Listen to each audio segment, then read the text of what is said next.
দর্শক, রাষ্ট্রীয় অতিথি ভবন পদ্মায় আছেন আমাদের বিশেষ প্রতিনিধি মুহিবুল্লাহ মুহিব। সরাসরি কথা বলবো তার সাথে। মুহিব, মার্কিন প্রেসিডেন্টের মধ্য দক্ষিণ এশিয়া বিষয়ক বিশেষ দূত সার্জিও গোরের বৈঠক নিয়ে কি তথ্য আছে আপনার কাছে, আমাদের জানাবেন। হ্যাঁ, আসলে যেমনটি বলছিলেন, বৈঠক কিন্তু ইতিমধ্যেই শুরু হয়েছে এবং রুদ্ধদ্বার বৈঠক চলছে। আমি এই মুহূর্তে রয়েছি রাষ্ট্রীয় অতিথি ভবন পদ্মার ঠিক গেটে।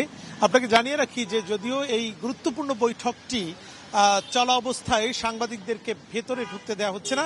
গণমাধ্যম কর্মীরা কিন্তু এই রাষ্ট্রীয় অতিথি ভবন পদ্মার ঠিক সামনেই আমরা অপেক্ষা করছি এবং বৈঠক শেষে আনুষ্ঠানিকভাবে বাংলাদেশের পররাষ্ট্র মন্ত্রণালয় এবং এই যে বাংলাদেশে যিনি এসেছেন মার্কিন প্রেসিডেন্টের মধ্য দক্ষিণ এশিয়া বিষয়ক বিশেষ দূত সার্জিও গোর, তার পক্ষ থেকে বা তিনি সাংবাদিকদের সাথে কথা বলবেন কিনা সেটির অপেক্ষায় মূলত রয়েছে।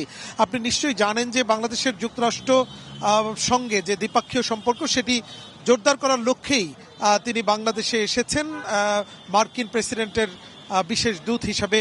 এবং তার সঙ্গে কিন্তু আজকে প্রধানমন্ত্রী তারেক রহমানের সঙ্গে বৈঠক করার কথা ছিল, সেই বৈঠকটি আপাতত হয়নি।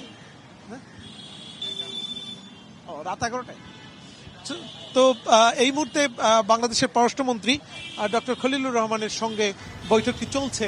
বিশেষ করে বাংলাদেশের সঙ্গে যে মার্কিন যুক্তরাষ্ট্রের ব্যবসায়িক সম্পর্ক এবং অন্যান্য কূটনৈতিক সম্পর্ক, সেই বিষয়গুলো নিয়ে মূলত আলোচনা হচ্ছে এবং এই সম্পর্ক কিভাবে ভবিষ্যতে আরও সুন্দর এবং গতিময় করে তোলা যায় সেই সব বিষয়গুলো নিয়ে কিন্তু দুই পক্ষ থেকে আলোচনা চলছে। এছাড়াও কিন্তু বিশেষ করে বাংলাদেশের সঙ্গে যে ব্যবসায়িক চুক্তি বা সেই চুক্তি বাস্তবায়নের পাশাপাশি বাংলাদেশকে কি কি ধরনের সহায়তা যুক্তরাষ্ট্র থেকে আদায় করা যায় সেই বিষয়গুলো কিন্তু গুরুত্ব পাচ্ছে এবারের বৈঠকে।